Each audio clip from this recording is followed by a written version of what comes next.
Bonjour à tous et bienvenue dans ce webinaire Livre Hebdo consacré à Partir en livre, qui est une grande manifestation littéraire adressée à la jeunesse, organisée par le CNL. Nous avons donc sur le plateau un certain nombre d'intervenants qui vont discuter avec nous du projet Partir en livre. Donc d'abord des intervenants du CNL, ensuite des participants aussi de précédentes éditions de Partir en livre. Nous allons interroger Pascal Perrault, qui est donc directeur général du Centre national du livre. Ensuite, nous parlerons avec Anne-Laure Bondou, qui est autrice et présidente de la commission 2024 de cette 10e édition à venir donc, de Partir en livre.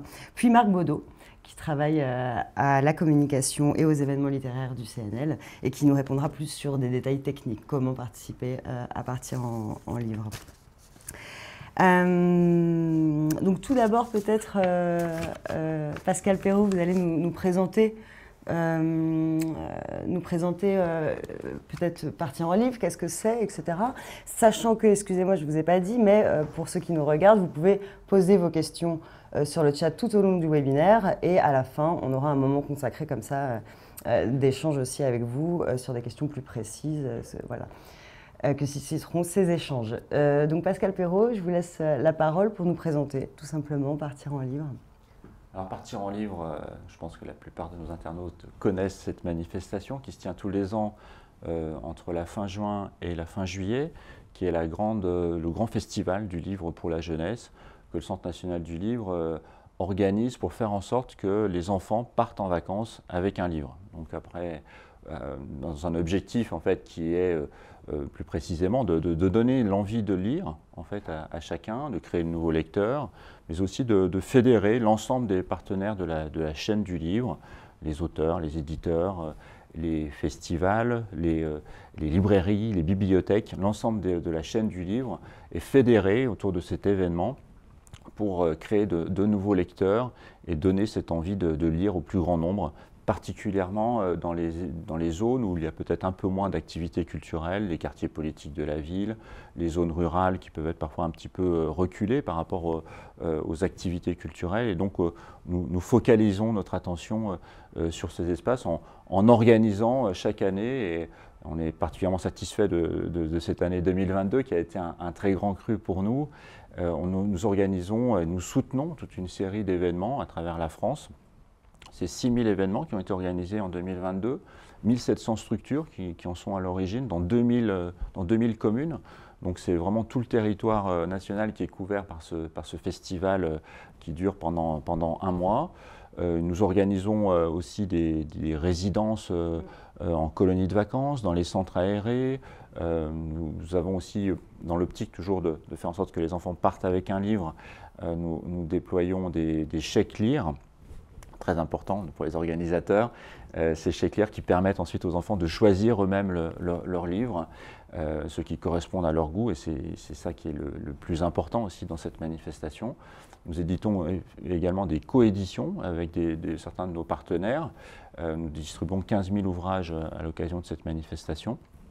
Et donc nous avons donc un ensemble d'activités qui se veulent avant tout ludiques. L'idée, c'est de faire en sorte que des auteurs rencontrent des enfants, qu'il y ait des jeux qui soient organisés pour décomplexer le rapport à la lecture et faire en sorte de donner une ambiance de lecture en fait, à tous les enfants à l'occasion de l'été.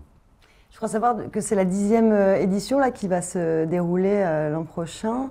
Est-ce que vous pourriez nous faire aussi un petit bilan aussi sur, parce que j'imagine que ça s'est développé beaucoup, il y a eu des créations aussi au cours de ces 10 ans. Qu'est-ce que vous pourriez nous dire aussi là-dessus sur la temporalité, aussi la durée de ce projet Partir en livre? Alors effectivement, on a une affection particulière pour Partir en livre au CNL, qui est notre première action en fait pour la lecture. On va fêter donc notre 10e anniversaire, comme vous l'indiquiez, en 2024. Nous avons multiplié en l'espace de 10 ans nos événements par 4. On avait à peu près 1400 événements en 2015, on en a 6000 en 2022, comme je viens de l'indiquer. Et c'est un mouvement qui a tendance même à s'accélérer, puisqu'on voit que sur les 3 dernières années, nous avons plus 50% d'événements. Donc nous décelons un enthousiasme aussi dans les territoires, partout pour cette manifestation, et c'est très réconfortant de le voir. Et ce sont, alors, nous n'avons pas d'entrée en fait pour la plupart de ces manifestations. D'après les retours qui nous sont faits, les référencés sur notre site, les 6000 référencés sur notre site et les 200 projets que nous labellisons chaque année, nous pensons que nous avons à peu près 250 000 enfants qui participent pendant un mois à toutes ces manifestations. Donc c'est un événement qui s'étale sur 4 semaines, mais qui est de premier ordre pour toucher un maximum d'enfants. Et cette année, le thème, du coup, je crois savoir que ce sera sport et jeux. Est-ce que vous pouvez un peu développer sur ce thème? Pourquoi vous avez au CNL choisi cette thématique? Alors le thème est très important. Chaque année, on le voit, nos organisateurs nous sollicitent pour cela et effectivement, c'est ce qui va donner la coloration de cette édition 2024. Évidemment, les Jeux Olympiques vont suivre quelques jours après cette édition 2024 de Partir en livre. Et donc on ne pouvait pas ne pas faire quelque chose autour du sport. Mais c'était aussi important qu'on l'élargisse à la notion du jeu, dans toutes ses dimensions, pour donner plus de liberté aux organisateurs. Le sport, c'est aussi quelque chose qui est important pour nous, puisque nous voyons de plus en plus que la lecture rejoint des problématiques de santé, développement du cerveau, du développement de l'enfant, et c'est notre point commun avec le sport, en fait. Et donc nous avons souhaité mettre l'accent autour des activités sportives. Et donc nous allons effectivement avoir une thématique forte autour du sport qui nous permettra, puisque c'est aussi l'un de nos objets, de toucher peut-être d'autres enfants qui sont parfois éloignés de la lecture. Je pense notamment aux jeunes garçons qui, on le voit sur la période du collège, ont tendance à se détacher de la lecture et qui vont plus sur le sport. Et ce sera l'occasion de rassembler leurs deux thématiques et peut-être d'attirer d'autres lecteurs, de créer d'autres lecteurs à l'occasion de cette édition. Merci beaucoup, Pascal Perrault. On peut découvrir le teaser de Partir en livre maintenant?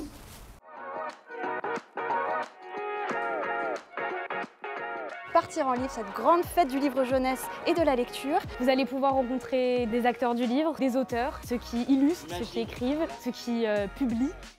C'est super sympa, vous pouvez vous amuser et si vous n'aimez pas lire, vous pouvez écouter des enregistrements, vous pouvez aussi parler avec plein de personnes. Il y a vraiment plein d'activités dans tous les genres.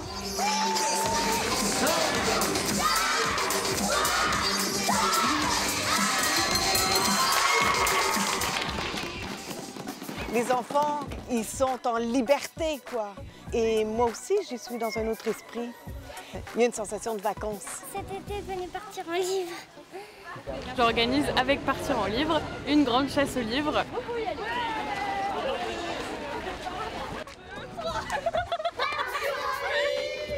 Il y a un moment de partage avec les enfants. J'essaye au maximum de leur montrer l'amour du livre et de la littérature jeunesse et tout ce que ça peut apporter de positif en termes d'imaginaire, de voyage, d'expérience du monde, d'ouverture d'esprit aussi. Bon, ouais, c'était grave sympa parce que j'ai découvert qu'écrire c'était quand même grave cool quand on s'ennuie.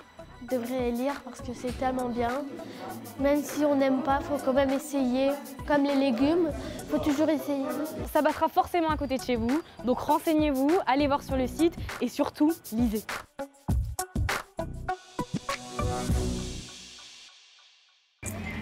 Alors, Anne-Laure Bondou, vous êtes la présidente de la commission 2024, du coup, de Partir en livre. Vous êtes autrice jeunesse et vous avez déjà participé, vous, en tant qu'autrice, justement, à Partir en livre. Est-ce que vous pouvez nous raconter quelques expériences que vous avez eues à cette occasion? Oui, alors d'abord, je voudrais aussi dire que je suis très honorée d'avoir accepté qu'on m'ait proposé cette présidence de commission. Pour moi, c'est une manière aussi de rendre un peu de temps au CNL qui, par ailleurs, soutient énormément les auteurs et toutes les actions des partenaires, mais en particulier des auteurs. Donc, bon, voilà, mon implication reste modeste, mais je suis très honorée d'avoir la possibilité de participer à ces actions-là à travers cette présidence de commission. Ensuite, effectivement, moi, ça fait plus de 20 ans que je suis sur le terrain.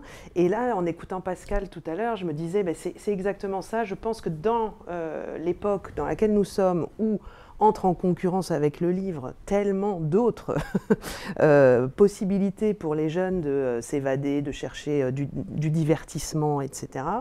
il faut que le livre continue vraiment d'aller chercher leur attention, parce que c'est vraiment ça, la guerre de l'attention aujourd'hui, elle est vraiment déclarée.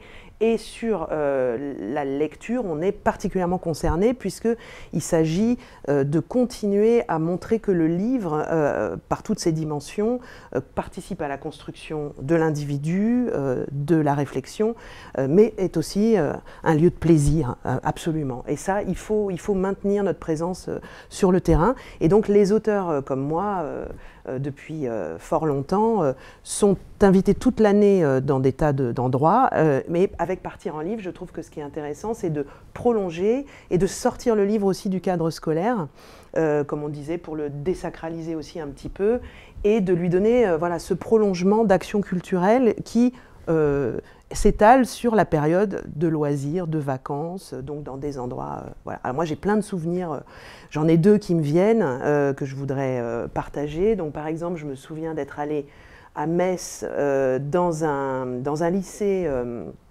où les jeunes apprenaient, c'était le lycée de l'automobile, donc là c'était des futurs carrossiers, etc.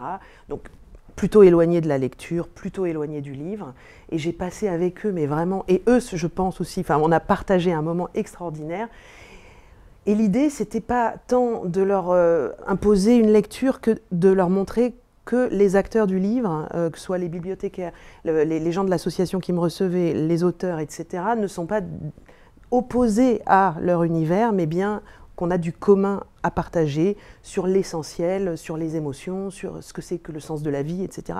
On a passé un moment extraordinaire.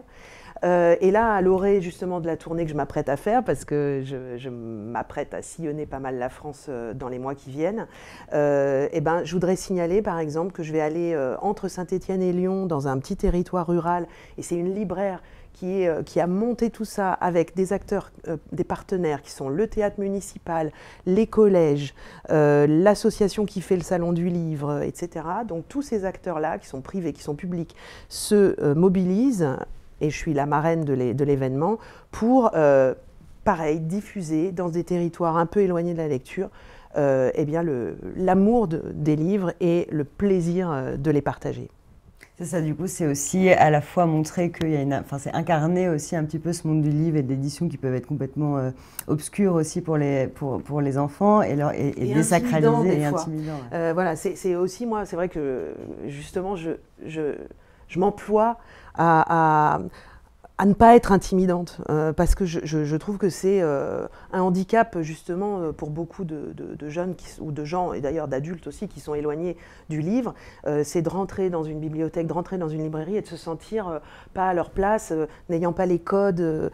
Voilà. Donc moi, ce que j'essaye de faire, comme tous mes camarades sur le terrain depuis des années, c'est de dire, mais le mode d'emploi est très simple, et il est à la portée de chacun, et d'accompagner, voilà, d'accompagner, exactement. Très bien, merci beaucoup Anna. Merci. Marc Baudot, donc, qui travaille à la communication aux événements littéraires du CNL. Vous allez plutôt là entrer dans les détails techniques, nous expliquer comment on fait concrètement en fait pour participer, qui peut participer à Partir en livre, comment, quelles sont un peu aussi les dates. On n'a pas encore parlé des dates, mais je crois que c'est aujourd'hui l'ouverture du dépôt des structures peuvent déposer des demandes de subvention dès aujourd'hui, donc jusqu'au 1er février. Mais on verra peut-être après pour le calendrier. Bon, en tout cas, effectivement, le dispositif, le CNL accompagne, comme l'indiquait Pascal Perrault tout à l'heure. C'est vrai que au fond, Partir en livre, c'est un triptyque. Ce sont des professionnels du livre, des publics, les jeunes et des territoires. Et au milieu de ce triptyque, il y a des programmateurs, des programmations. Et en l'occurrence, le CNL soutient des projets littéraires. Donc en l'occurrence, l'année dernière, 200 projets soutenus, labellisés. Donc ce que nous appelons labellisés, ce sont des projets soutenus par le CNL par le biais de la commission Partir en livre, et d'autres projets qui sont référencés, Pascal Perrault en parlait tout à l'heure. Donc si vous souhaitez déposer une demande de subvention au CNL, vous pouvez le faire dès aujourd'hui. Donc il y a effectivement, c'est un peu technique, mais deux choses. Si le CNL vous connaît, vous pouvez déposer votre demande sur la plateforme du CNL. Les aides sont toutes dématérialisées, bien entendu, depuis des années. Si le CNL ne vous connaît pas, vous créez un compte sur une plateforme, donc vous avez un lien sur le site du CNL. Le CNL valide la création de ce compte qui vous donne accès au dispositif de soutien. Vous déposez votre dossier. C'est assez précis en fait. Vous avez des onglets en fait qui vous permettent un onglet sur la structure, un onglet sur le budget, un onglet sur le projet littéraire. Vous remplissez ce dossier, vous ajoutez des pièces et le CNL, donc les équipes du CNL, en l'occurrence Pauline Carayon et moi-même, examinons les dossiers au fil de l'eau jusqu'à la commission qui a lieu début mars. Et la commission s'appuie elle aussi sur la plateforme du CNL et examine ses demandes de soutien. Donc le CNL est particulièrement attentif à plusieurs choses. Vous allez nous citer les critères aussi de sélection. C'est ça. De la commission, voilà, c'est ça. J'allais aborder un point important. C'est vrai que un des cœurs comment dirais-je, du réacteur du CNL, ce sont les commissions. Donc les commissions sont réglementées et un dispositif, un document important à consulter au préalable avant de déposer une demande de subvention, ce sont ce que nous appelons le règlement des aides. Donc ce règlement des aides est validé par le conseil d'administration du CNL. Il est indiqué très clairement sur ce règlement des aides ce que le CNL attend de la part des organisateurs. Deux choses, donc des critères d'éligibilité, savoir si un projet peut être d'ores et déjà inscrit ou non à la commission. Il arrive qu'un dossier ne soit pas inscrit à la commission si un critère d'éligibilité n'est pas rempli. Par exemple, et je pense que ça parlera à tout le monde, si un auteur, un projet était déposé au CNL sans rémunération pour les auteurs, le projet serait rejeté avant la commission. Ensuite, une fois que le dossier est inscrit à la commission, nous avons des critères d'examen. Donc les critères d'examen, ce sont le projet littéraire, la rémunération des auteurs, les formes proposées pour les publics, les lieux où sont proposées les actions, les publics touchés, donc en l'occurrence les publics, les jeunes, les publics fragiles, donc dans certains lieux, les aires de loisirs, les quartiers prioritaires de la ville, ce qu'on appelle des QPV. La commission est très attentive aux projets littéraires et au public touché. Donc ça, c'est un peu le socle pour aller vite, mais les critères sont clairement expliqués sur le site du CNL dans le règlement des aides. Et ensuite, fort de cette, après l'examen du dossier, la commission examine les projets. Nous avons une quinzaine de membres dans la commission Partir en livre qui représentent à la fois des métiers et des institutions aussi. Donc chaque membre de la commission s'exprime librement. Les dossiers sont examinés un à un. On a une journée très dense puisque nous avons beaucoup de projets à examiner. Merci Anne-Laure de ta participation active. Et à l'issue de cette commission, la commission propose des montants d'aide qui sont décidés. Enfin, la présidente du CNL, Régine Achandot, décide des aides qui sont attribuées. Ensuite, effectivement, il y a une petite procédure administrative et nous faisons en sorte, et ça, le CNL y tient beaucoup, à ce que les aides soient versées rapidement pour que les structures puissent organiser leurs projets. Donc la commission aura lieu le 10 mars, le 11 mars, pardon, merci Anne-Laure. Et ensuite, évidemment, on examine, on fait en sorte que les aides puissent être versées rapidement pour que les projets puissent être mis en œuvre. Voilà, donc c'est assez simple au fond, sachant qu'évidemment le CNL n'étant pas une forteresse inexpugnable, tout un chacun peut nous solliciter au CNL par téléphone ou par mail, et évidemment on accompagne aussi, il y a tout un travail en amont d'accompagnement des structures, puisque il arrive qu'il y ait des questions un peu précises sur la façon aussi d'organiser le projet. Juste une dernière chose, il me semble important d'indiquer que les projets déposés doivent être bien présentés aussi. C'est important, on le voit, oui, lisible, synthétique, précis aussi dans leur programmation. On sait qu'évidemment, en février, les projets sont encore assez éloignés de juillet, donc ce n'est pas toujours facile d'avoir un projet bien établi, mais voilà, c'est important pour la commission aussi, pour le travail de la commission, que les projets soient assez précis et synthétiques. Je crois aussi que vous portez une attention particulière à l'originalité un peu aussi des formats. Évidemment, c'est ça. On parlait de territoire tout à l'heure. Une des particularités de Partir en livre, c'est que toute structure juridique peut déposer une demande. Donc ça, c'est important de l'indiquer aussi. Et nous avons des projets qui se déroulent dans des métropoles, à Montpellier par exemple ou à Marseille, des projets qui se situent aussi dans des villes moins importantes. Et aussi, et ça c'est intéressant, beaucoup de projets, tu en parlais Anne-Laure tout à l'heure, des projets qui se déroulent aussi dans des zones éloignées, dans les zones rurales en particulier, et ça le CNL y est très attentif. Et une des particularités de Partir en livre, c'est que les structures sont souvent très innovantes, audacieuses parfois. Ils proposent des formes, puisque le livre sort des lieux qui lui sont habituellement dédiés. Les projets peuvent être créés sur des aires de loisirs, dans des campings, dans des parcs. Et on constate chaque année, des projets sont souvent assez surprenants aussi. Et je sais que la commission y est particulièrement attentive. Il y a aussi une dimension, la nouvelle un peu cette année, c'est que Partir en livre sera à cheval sur la période scolaire et sur la période de vacances. Du coup, est-ce que des classes, là, cette année, pourront participer aussi, des écoles, enfin, je veux dire, au sein des classes, quoi, sur les peut-être derniers jours, du coup, des élèves, mais est-ce qu'il y aura la possibilité de faire ça? Oui, en fait, c'est un de nos objectifs. On a avancé un petit peu le début de la manifestation sur la fin juin. Au tout début, en fait, l'idée, c'était vraiment d'avoir un festival très ludique pour les enfants qui ne partaient pas forcément en vacances, pas du tout, ou pas au mois de juillet, et donc d'avoir des activités littéraires. D'ailleurs, on les organise aussi avec une association du Livrodrome qui fait une dizaine d'étapes à travers toute la France. Je l'ai oublié dans ma présentation tout à l'heure, donc je profite de cette question complémentaire. Donc, ce sont des petits parcs d'attractions littéraires dans 10 villes et qui correspondent en fait aussi à ce qui est organisé par chacune des structures qui organisent. Et je remercie d'ailleurs au passage parce que tout le travail qui est mené sur le territoire est assez formidable pour les enfants et on aimerait en aider encore beaucoup plus que 200 à travers nos subventions. Nous les aidons aussi, d'ailleurs je précise aussi, deuxième oubli, sur les chèques lire que nous distribuons avec notre partenaire McDo chaque année, donc qui sont attribués aux structures dites labellisées, donc soutenues par la commission, mais aussi à des structures qui sont référencées simplement sur notre site. Il y a 1700 structures référencées et certaines sollicitent aussi des chèques distribués dans le cadre de leurs manifestations. Nous constatons effectivement que en avançant un petit peu la manifestation sur la fin juin, ça donne la possibilité d'amener des classes, certains enseignants viennent dans les manifestations et donc ça donne aussi un attrait nouveau sur la période de la fin de l'année scolaire. Et faire connaître à ces élèves, du coup, ces activités-là qui pourront poursuivre les 15 jours suivants pendant les vacances. Et les enseignants peuvent aussi contribuer à guider leurs élèves dans le choix des livres avec les participants. Mais on tient quand même à garder à organiser notre manifestation qui cette année d'ailleurs aura lieu entre le 19 juin et le 21 juillet.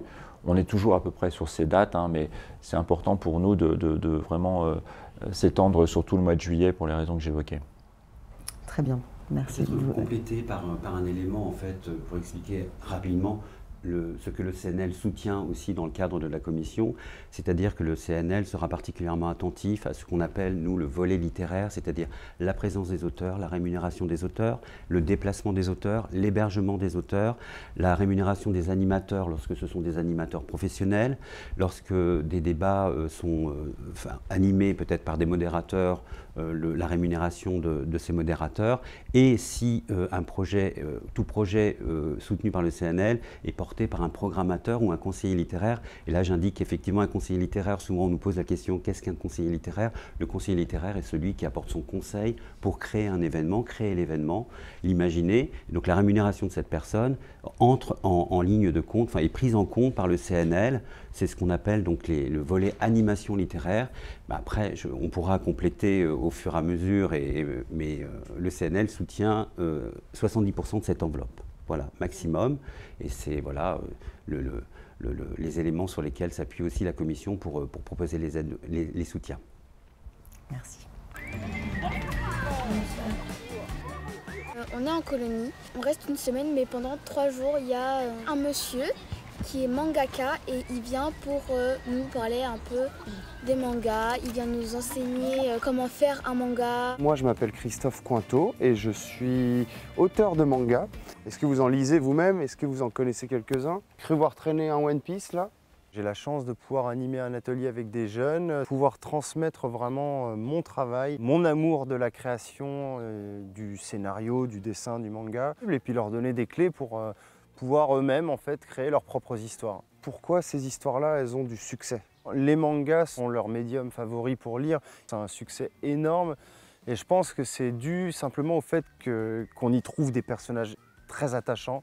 Et ça parle beaucoup aux adolescents. Je préfère les animés, mais aussi j'aime bien lire un peu les mangas. Du Naruto, du Boruto. Enfin, j'ai déjà pleuré sur Naruto. Vous choisissez ce que vous aimez pour créer. Ça, c'est le point de départ. Ces ateliers, je l'espère, sont un bon moyen de redonner goût à la lecture à ceux qui l'auraient éventuellement perdu. Et au-delà de la lecture, tout simplement le goût de la création, le plaisir d'inventer, de créer. T'as plein d'idées, c'est bien ça. C'est différent d'un prof de français. Et aussi, lui, il nous montre, il nous dit plein d'idées. Du coup, c'est plus pratique, c'est plus facile à faire. Je confirme. Et après, on va pouvoir dessiner. Non, non, il est trop stylé, arrête. Il est trop stylé. Waouh, trop bien ça, trop cool. Là, on le voit clairement, nos livres dans les mains des jeunes, ça leur donne des idées, on travaille dessus, on en discute et c'est un bonheur. Il a quel âge ton perso? 140 ans. 140 ans, c'est un vieux. Après, tu le dessines. 140 ans. Mais évidemment, après, il faut l'habiller le personnage, il faut dessiner le visage, voilà. On est hors de l'école, on est hors des murs. Et peut-être que ça libère plus de créativité, je sais pas, mais en tout cas l'énergie est très très bonne. Tac, voilà. Déjà le premier jour, on a déjà beaucoup appris et je pense que le reste de la semaine, ça va être encore très bien. J'aimerais bien un jour faire des mangas moi aussi.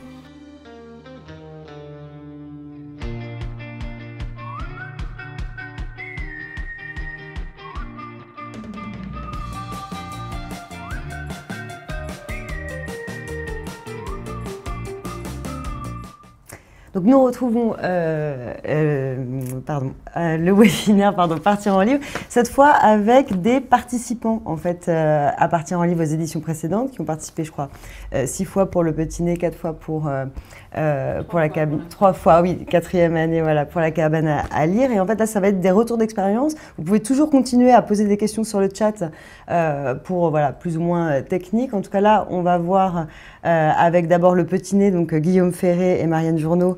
Donc le Petit Nez, c'est dans le 18e arrondissement de Paris. Vous allez nous présenter un petit peu ce que c'est. Et donc vous, je crois que c'est la 6e année que vous participez à Partir en livre. Et quel genre de manifestation vous avez proposé jusque-là dans le cadre de Partir en livre? Tout à fait, comme tu l'as dit, l'histoire du Petit Nez avec Partir en livre, elle est relativement ancienne puisque c'est on a participé 6 fois, première édition en 2016 et puis une interruption pendant le Covid comme de nombreuses structures. L'histoire du Petit Nez, donc une association de quartier dans le 18e arrondissement, comme tu l'as dit, avec la littérature jeunesse, elle est plus ancienne que ça puisqu'en fait, tout au long de l'année, le Petit Nez propose des activités littéraires et notamment avec les très jeunes publics. On a des ateliers de lecture avec les bébés, de la lecture dans l'espace public avec les enfants, de la lecture dans les centres de loisirs, dans les crèches, etc. Donc c'est des animations tout au long de l'année avec les différents publics. Et à partir de ces rencontres, tout au long de l'année, on a eu envie d'avoir une grande fête, un temps fort de la littérature jeunesse et on s'appuie sur Partir en livre pour mettre en place l'album Fleurit le bitume chaque été. Au départ, c'était un petit événement, on partait avec notre triporteur, on s'installait vraiment sur le trottoir, sur le bitume, avec nos livres, et puis on rencontrait les passants, les enfants. Et puis petit à petit, ça a monté en ampleur, et aujourd'hui, c'est Guillaume qui coordonne le dispositif, et je vais le laisser en parler plus en détail. C'est ça, la première édition, c'était 70 participants, juste 2 rencontres. Et là, cette année, on a atteint presque 800 participants, une trentaine d'événements sur tout le mois. Après, la recette reste la même depuis 2016. En fait, on choisit 3 auteurs, un par tranche d'âge, un pour les crèches, un pour les maternelles et un pour les primaires. On choisit à peu près 2 albums par auteur. Et donc là, cette année, il y avait Claire D, avec ses albums très ludiques. Il y avait Ève Gentilhomme, avec ses albums colorés. Il y avait Jean-Charles Sarrazin, avec ses albums d'aventure, donc des albums qui collaient bien avec le thème de la liberté. Et ensuite, on organise 2 types d'événements. D'abord des lectures à voix haute et des ateliers de découverte dans l'espace public, lors des fêtes de quartier, dans les parcs et jardins, et aussi sur les ateliers bébés qu'on fait au Petit Nez et dans les crèches de l'arrondissement. Et il y a les grands rencontres ateliers avec les auteurs. donc qui se passe en 2 temps. Il y a les médiateurs du Petit-Né qui se rendent dans les structures participantes, donc les crèches, écoles maternelles, écoles primaires, centres de loisirs, pour faire des lectures à voix haute, faire découvrir les albums de l'auteur sélectionné, faire un bain de livres avec pour qu'ils puissent s'approprier librement les albums, et un atelier souvent créatif, ludique, pour découvrir les techniques que mettent en place les auteurs, illustrateurs et autrices illustratrices qu'on a sélectionnés. Et ensuite, l'après-midi, on emmène le groupe dans un lieu du livre du quartier, donc bibliothèque, librairie, pour rencontrer l'auteur, faire un atelier de sa création, et les enfants repartent au terme de tout ça avec un livre offert grâce au soutien du CNL, parfois même dédicacé. Et en effet, les temps de rencontre, c'est vraiment le moment phare de notre album Fleur et le bitume, puisque c'est vraiment faire rencontrer les libraires, les bibliothécaires, c'est tout à fait, les auteurs et puis le public. Et à cet égard, c'est vraiment un plus de participer à Partir en livre, parce que l'appui du CNL nous permet d'avoir une reconnaissance au niveau des partenariats. Du coup, on est soutenu aussi par d'autres partenaires. Et puis, ça nous a permis effectivement de grandir en ampleur ces dernières années. Et je crois, donc vous vous adressez à plusieurs tranches d'âge, et notamment aux tout petits. On peut se poser la question effectivement de savoir comment s'adapter aussi à ce public-là. Vous avez créé aussi, je crois, des formats particuliers pour cette tranche d'âge. Tout à fait. Nous, on avait vraiment envie de mettre en lumière cette richesse qui est proposée dans la littérature jeunesse pour les tout-petits. Il y a un nombre d'auteurs qui s'adressent aux jeunes enfants et sans doute aussi un petit peu aux adultes qui sont quelque part aussi des enfants. Et on avait envie de mettre en lumière tout ça. Et puis dans notre pratique avec les bébés de lecture, on a beaucoup observé comment ils s'approprient le livre, comment ils deviennent petit à petit lecteurs. On dit qu'on est lecteur dès qu'on est, quasiment, puisque les bébés lisent. Et donc manipuler, peut-être que vous avez observé vous aussi des bébés avec qui on lit un livre et puis qui reprennent les intonations, qui incarnent vraiment les personnages, qui se mettent dans du jeu symbolique avec le livre. Et donc c'est ça qu'on a réinvesti dans nos animations ensuite. Je te laisse dire plus en détail, parce qu'on a conçu des petites choses. Tu l'as dit dans ta question, finalement, il faut s'adapter aux particularités de ces tout-petits, que ce soit sur le choix des albums, des auteurs, etc., et des activités, du coup des activités plutôt ludiques. J'ai apporté, par exemple, avec Malika Doré, on a créé des puzzles animaux en s'inspirant de ces... Donc là, bon, ils sont faits, hein, mais il faut imaginer voilà, qu'ils peuvent se défaire et ainsi de suite. Comme ça, ils peuvent s'approprier le livre. On a, cette année, avec Jean-Charles Sarrazin, on leur a proposé de créer un imagier à partir du travail de Jean-Charles Sarrazin pour qu'ils puissent imaginer, eux, c'est l'histoire d'un petit lapin qui veut être un pirate alors que ses parents ne veulent pas. Voilà. Et donc les enfants peuvent s'imaginer devenir un roi, un cow-boy, un super-héros, une magicienne, une princesse. Voilà.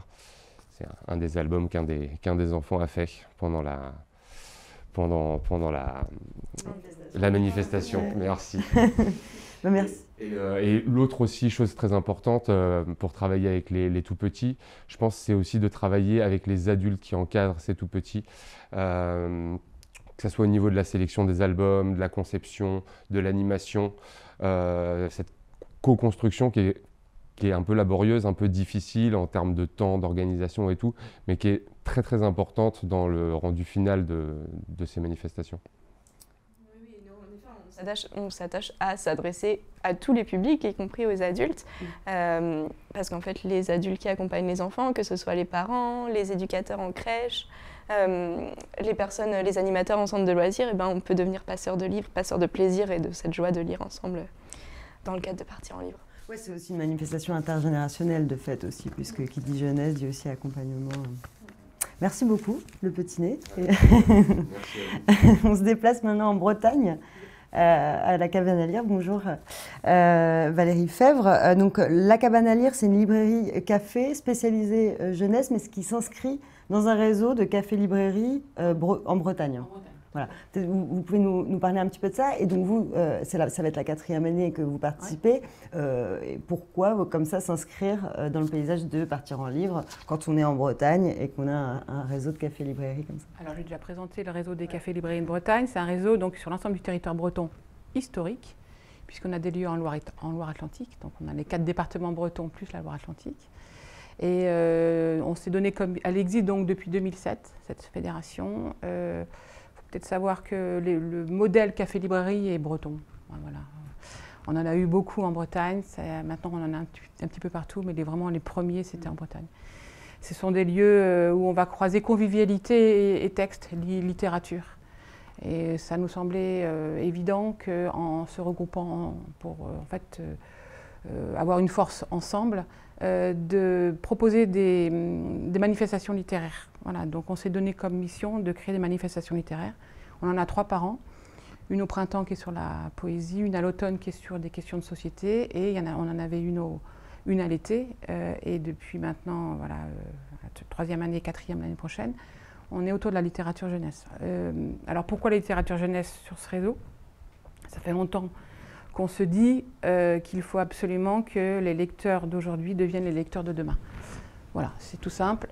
Donc leur proposer une ouverture vers le texte, incarner les textes, parce qu'il y en a quand même beaucoup qui sont toujours étonnés de voir c'est vraiment quelqu'un qui a écrit, voilà, oui, de leur expliquer la chaîne du livre, qu'est-ce que c'est qu'un éditeur, quel est le travail de l'éditeur, surtout en littérature jeunesse, on a aussi tout le travail de l'illustration, voilà, qui sont toutes ces personnes qui vont leur proposer des textes, des ouvrages, des histoires, et aussi de l'aventure. C'est aussi ça qui est important pour nous, c'est de leur permettre de comprendre qu'un livre, c'est... moi j'ai souvent tendance à dire que c'est une promesse d'aventure, d'histoire, d'émotion, etc. Et de se donner la possibilité de rentrer dedans. Et effectivement, donc, dans la manifestation que nous avons créée, qui s'appelle Livre en scène, l'idée c'est de leur donner la possibilité de rentrer un peu autrement que par le texte pur. C'est-à-dire que souvent les auteurs viennent de lire leur texte, accompagnés peut-être de musiciens. Mais parfois c'est de la mise en scène, donc du théâtre, par des petites compagnies de théâtre. Voilà, donc c'est très important que ce texte soit extrêmement vivant. Voilà. Alors c'est toujours des formes petites, puisque nous, l'idée c'est que tous ces jeunes rentrent dans les librairies, que ça devienne pour eux des lieux un peu naturels. On va à la boulangerie, on va à la librairie. Voilà, c'est un peu aussi simple que ça. On ne se nourrit pas de la même manière, mais ça vient un peu dans ce côté essentiel. On entendait tout à l'heure que la littérature, enfin le texte, la lecture relève de la santé. Ben, on est convaincus depuis très très longtemps qu'effectivement il faut qu'on aille dans ce sens-là, parce que ça permet de former un esprit, de se raconter des histoires. Ça donne à nourrir ce qu'on est au fond. Ça renforce le côté critique, ça permet de faire de se créer des aventures dans plein d'univers, et c'est extrêmement important pour la construction de l'humain que nos enfants seront demain. Donc voilà. Et peut-être que vous auriez des conseils à donner aussi à des primo-participants de Partir en livre, comment organiser par exemple notamment la relation avec les auteurs. Je crois que il ne faut pas s'y prendre trop tard non plus pour solliciter les auteurs. Qu'est-ce que... Alors, je vais peut-être quand même expliquer comment fonctionne notre manifestation. En fait, tous les projets qui sont dans la manifestation sont sollicités par les libraires. C'est-à-dire qu'en fait, chacun, on va dire, voilà, moi j'aimerais inviter telle personne, etc. Parfois, c'est avec des partenariats. Par exemple, on a un lieu cette année qui a invité, donc c'était Thomas Cotto pour le bateau livre à Pénétin, dans le Morbihan, parce qu'il y avait une résidence d'auteurs dans une école. Donc en fait, il y a eu la résidence d'auteurs, l'intervention à la librairie et avec l'école. En fait, c'est voilà, des constructions, mais qui forcément s'anticipent énormément. Ça peut être aussi, on va aussi avoir parfois des créations pures, c'est-à-dire qu'un texte qui vient de sortir, l'auteur va proposer quelque chose qui va le mettre en avant avec un musicien ou une partition sonore. Donc voilà, il faut, je pense, y réfléchir un peu longtemps à l'avance, et en particulier pour prendre des rendez-vous, puisque nos auteurs, avec Partir en livre, sont de plus en plus sollicités, et ce qui est très très bien. Et du coup, comme ils ne peuvent pas être partout à la fois, il faut voilà, leur permettre de choisir et de s'organiser. Donc le plus tôt, c'est le mieux. Mais surtout réfléchir en amont quel est le projet qu'on veut faire. Sachant que pour ce qui nous concerne, on aime bien, nous, ce qu'on appelle faire des tournées. Donc emmener un auteur, parfois ils viennent de loin, et les balader. Entre les différents cafés. Voilà, alors pas forcément partout, parce que ce n'est pas forcément l'envie non plus de tous les lieux, mais de leur permettre d'aller découvrir effectivement différents lieux de notre réseau. Et on va dire, là c'est très économique, mais optimiser en plus tout ce qui est coût de déplacement, etc. quoi. Donc je pense que pour les auteurs c'est très très intéressant et pour les libraires aussi. Voilà. Oui, parce que cette mise en réseau, encore une fois, l'interprofession, de faire découvrir aussi aux enfants qui sont derrière, et, voilà, et de les incarner, de les désacraliser aussi, encore une fois. Et on fait comme Petit Nez, nous on va du tout petit au grand jeune. Ok, jusqu'à quel âge à peu près alors lycée, enfin je veux dire lycée. Après, on l'a effectivement avec Anne-Laure Bondou, sur ces textes qui sont à la marge entre le jeune, l'ado, lycéen, et le jeune adulte, hein, voilà, ou l'adulte. Parfois, il y a des choses, certains textes où on comprend complètement que tout le monde s'y retrouve, quoi. Oui. On est dans la transmission et le transgénérationnel aussi. Et ouais, l'intergénération. Voilà. Merci beaucoup, Valérie. Merci à tous, hein, Guillaume, Marianne, pour ces retours d'expérience. On arrive à la fin de ce webinaire, donc on va arriver aussi au moment où on va pouvoir poser les questions que vous avez vous-même écrites sur le chat. Et Marc est toujours avec nous pour pouvoir y répondre aussi en représentant le CNL. On va peut-être revenir un peu aussi sur les axes importants, les dates aussi. Donc la manifestation aura lieu du 19 juin au 21 juillet. Aujourd'hui s'ouvre le dépôt, l'appel à projet, merci, dépôt des dossiers. La commission se réunira donc le 11 mars. Le 26, il y aura les notifications définitives aux labellisés. Le 27 mars, le début du référencement sur le site de PEL. Donc là, ça concerne aussi les non labellisés. Vous pouvez faire des demandes de kits communication, par exemple. Début juin, vous les recevrez. Et donc, du 19 juin au 21 juillet, se déroulera Partir en livre. Donc, on rappelle aussi le thème qui s'inscrit un peu aussi dans le cadre des JO, mais qui est donc sport et jeux. Voilà, donc on va passer à vos questions. Merci à tous d'être venus nous expliquer, nous détailler un petit peu Partir en livre. Alors, vos questions.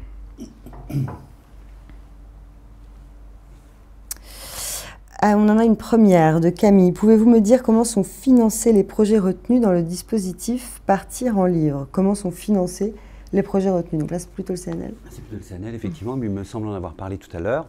Donc effectivement, le CNL soutient des projets littéraires, donc voilà l'illustration parfaite grâce à vous deux. Et ce que le CNL soutient, ce sont les rencontres d'auteurs rémunérés. Les auteurs doivent toujours être rémunérés. Et je précise qu'un illustrateur est un auteur. Donc l'illustrateur aussi doit être rémunéré. Ça, je pense que c'est important de le préciser. Le projet littéraire, donc ça veut dire la programmation. Donc la personne qui est chargée de la programmation, comme je l'indiquais tout à l'heure, le programmateur ou le conseiller littéraire, celui qui contribue au projet, donc qui imagine les formes. Vous êtes les uns et les autres des programmateurs. Donc je pense que c'est assez clair pour tout le monde. Et le déplacement des auteurs, bien sûr, l'hébergement des auteurs, la restauration donc des auteurs. L'auteur est vraiment au cœur du dispositif de Partir en livre. Et les animations, lorsqu'elles sont proposées par des animateurs professionnels, enfin voilà, c'est ce qu'on appelle, comme je l'indiquais tout à l'heure, le socle, en fait, le volet animation littéraire, sur lequel la commission va s'appuyer pour proposer son aide. Très bien. On a aussi une question sur le plafond de l'aide. Comme je l'indiquais tout à l'heure, le plafond est 70% de tous ces coûts dont je viens de parler.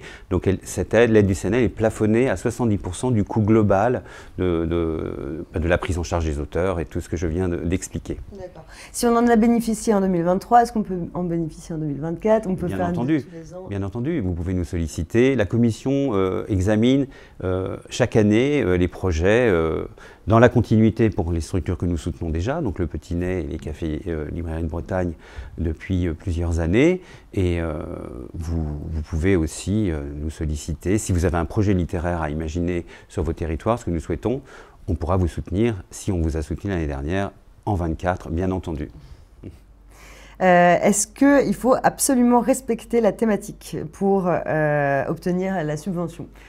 La thématique, effectivement, c'est quand même, en plus, le CNL essaie chaque année de trouver des thématiques inspirantes. Il me semble que c'est les retours que nous avons. Les structures s'appuient sur la thématique pour construire leurs projets. Donc évidemment, on a peu de projets qui ne respectent pas la thématique, puisqu'elles sont suffisamment inspirantes, comme je l'indiquais à l'instant. Si toutefois un projet ne pouvait pas respecter la thématique, inviter un auteur par exemple qui ne puisse pas s'inscrire dans la thématique, le CNL restera bienveillant et à nouveau examinera d'autres critères, le projet littéraire, les publics visés évidemment, les jeunes publics, les lieux où se déroulent les actions, l'originalité des projets. Donc ce n'est pas rédhibitoire, mais en général c'est très rare. C'est surtout que c'est suffisamment ouvert. C'est très ouvert, effectivement. Bon. Comment les auteurs peuvent se faire connaître du dispositif Partir en livre quand ils sont éloignés des structures organisatrices? En l'occurrence, le CNL connaît beaucoup d'auteurs, mais ne peut pas remplacer les organisateurs, en fait, qui ont une vraie expertise sur les territoires, qui connaissent les auteurs sur leur territoire, qui repèrent des auteurs comme Anne-Laure Bondou et tous les auteurs jeunesse qui nous entourent. Je pense qu'il faut s'appuyer sur l'expertise et les compétences des organisateurs.